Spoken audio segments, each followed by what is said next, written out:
சிம்மராசி அன்பர்களே, ஏனோ ஒரு தைரியம், ஏனோ ஒரு சாகசம், ஏனோ ஒரு எடுத்த செயலில் வெற்றி, இவை அனைத்தும் 12ஆம் இடத்தில் விளங்கும் சந்திரனும் 2ஆம் இடத்தில் விளங்கும் சுக்கிரனுமாக செய்கிறார்கள். இது ஒரு நன்மையான காலம் ஆயினும் குடும்பத்தில் குழப்பம் வேண்டாம்.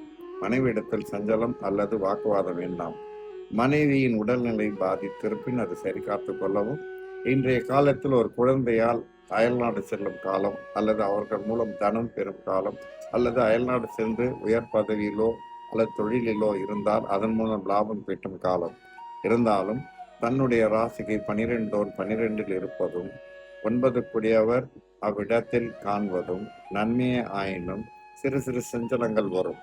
ராசியில் விளங்கும் கேதுவையும் சுக்கிரனையும் பாக்யாதிபதி பார்ப்பது தர்ம நிலையை குறிக்கும். குலதெய்வ வழிபாடு மட்டுமல்ல, அனாதைகளுக்கு உணவளித்தல், அன்னதானம் இடுதல், ஆசிரமத்திற்கு சென்று ஆறுதல் கூறுதல், தன்னுடைய தெய்வ வழிபாட்டால் நன்மை காணுதல், இவை அனைத்தும் கூடும். அனாதை ஆசிரமம் என்னும் போது சிறார்களுக்கும் உணவளிப்பின் அது மாபெரும் யோகம்.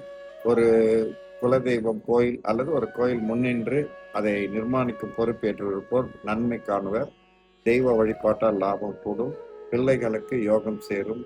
மனம் ஒருநிலைப்பட்டு செயல்படக்கூடிய காலம். மனம் குழப்ப வேண்டாம். இளைய சகோதரர் சகோதரிக்கு உடல்நிலை பாதித்திருந்தால் சரி காத்து கொள்ளவும்.